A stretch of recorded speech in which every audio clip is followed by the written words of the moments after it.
السلام عليكم. في هذا الفيديو غادي نشوفوا الحركات اللا إرادية لي موفمون انفولونتير.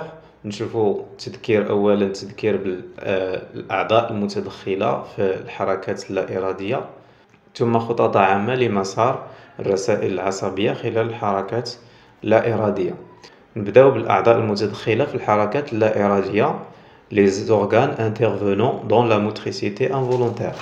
Alors d'abord, vous avez un récepteur sensoriel qui capte un stimulus.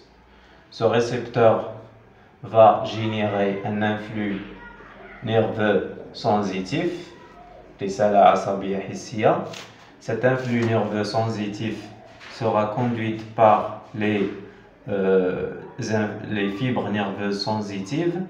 Alors vous avez les conducteurs sensitifs. Les conducteurs sensitifs sont des fibres nerveuses sensitives. Et puis tu as la moelle épinière. La moelle épinière, c'est le centre nerveux de la motricité involontaire. La moelle épinière, son rôle, c'est de transformer l'influx nerveux sensitif en influx nerveux moteur. Donc, influx nerveux sensitif sera transformé en influx nerveux moteur. Cet influx nerveux moteur sera transmis par les conducteurs moteurs, les fibres motrices, et les conducteurs moteurs vont conduire les messages nerveux de la moelle épinière vers les muscles. Le dernier élément, c'est l'effecteur moteur. Les effecteurs moteurs, ce sont les muscles. Le muscle, il va recevoir l'influx nerveux moteur et se contracte pour effectuer un mouvement. Donc, ce sont en général les éléments intervenant dans la motricité involontaire. Vous avez le premier élément, le récepteur sensoriel. Deuxième élément, le conducteur sensitif, les fibres nerveuses sensitives.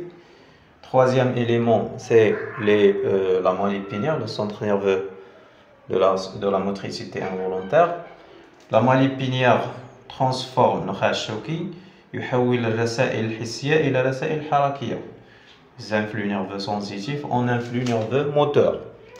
Et tu as ici les conducteurs moteurs, ce sont les fibres motrices, vont conduire إيصال الرسائل الحركية من النخاع الشوكي للعضلات على مستوى الأعضاء. Donc, on a la transformation au niveau de la moelle épinière d'un influx nerveux sensitif en influx nerveux moteur. Cet influx nerveux moteur va arriver jusqu'au muscle pour effectuer le mouvement, et comme ça, on peut dire que ce sont en général les éléments intervenant dans la motricité involontaire. Alors, maintenant, on va voir la structure de la moelle épinière. Vous avez ici, la moelle épinière est constituée de deux substances,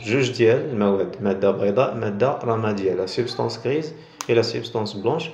Et on va voir que la moelle épinière est différente du cerveau. Donc la substance grise se trouve au centre et entourée par la substance blanche.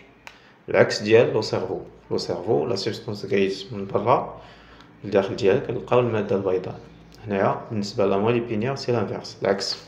Je vous d'abord quelques éléments. On va légender ce schéma. Vous avez ici cette structure, on l'appelle le ganglion rachidien, racine dorsale, la postérieure, nerf rachidien, asab sisa'i, racine postérieure, jidr khalfi, racine antérieure, jidr amami, la substance grise, المادة الرمادية, la substance blanche. كما لاحظنا la substance grise كاينة في الوسط كتحيط بها المادة البيضاء, la substance blanche.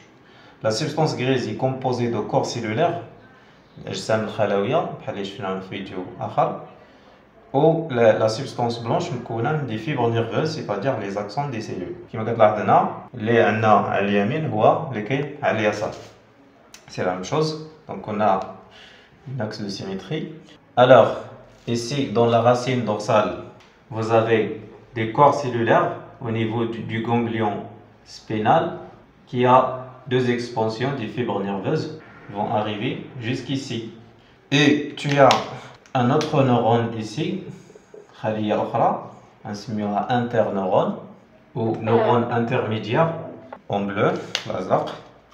Et tu as bien sûr une autre cellule, d'autres cellules qu'on appelle les cellules motrices. Les cellules motrices, les fibres passent ici. C'est la même chose de l'autre côté, donc la partie gauche ou la partie droite, c'est la même chose. Prenons un مثال ديال الجلد. Au niveau de la peau, tu as des récepteurs sensoriels. Ces récepteurs sont liés à des fibres. Donc ces récepteurs, quand on applique une stimulation ou un stimulus, ces récepteurs vont capter le stimulus et générer un influx nerveux sensitif.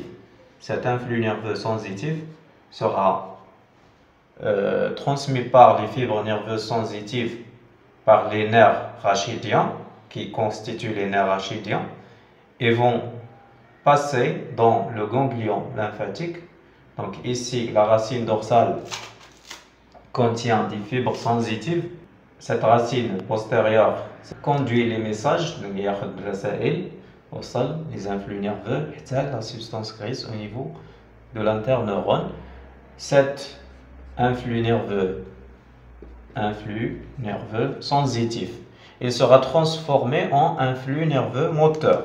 Et influx nerveux moteur. Cet influx nerveux moteur sera conduit jusqu'au muscle. De cette façon-là, il va arriver au muscle. Le muscle va répondre à l'influx nerveux moteur et se contracte. Donc, ce trajet, le trajet parcouru par les influx nerveux sensitifs et les influx nerveux moteurs, le trajet, l'arc réflexe. Pourquoi on l'appelle arc réflexe? Parce que قوس الانعكاس إذا هو عبارة عن قوس جا سميناه قوس الانعكاس. لأن بغينا نديرو تعريف بسيط لقوس الانعكاس, l'arc réflexe, c'est le trajet parcouru par les influx nerveux sensitifs et moteurs. يعني شنو اللي خصك تعرف هنايا؟ تعرف العناصر المتدخلة, دور الجدر الخلفي موصل حسي, دور الجدر الأمامي موصل حركي, ثم المسار. بعد إهاجة يتم التقاط الإهاجة بواسطة المستقبلات, ثم نقل الرسائل العصبية في اتجاه النخاع الشوكي تتحول إلى رسائل حركية, وبعد ذلك يتم نقلها بواسطة الألياف حركية في اتجاه العضلات, والعضلات تستجيب للرسائل الحركية وتنجز الحركة. هذه هي لا نوسيون ديال لارك ريفلكس, مسار الرسائل العصبية خلال الانعكاس الشوكي. هذا الفيديو سلام.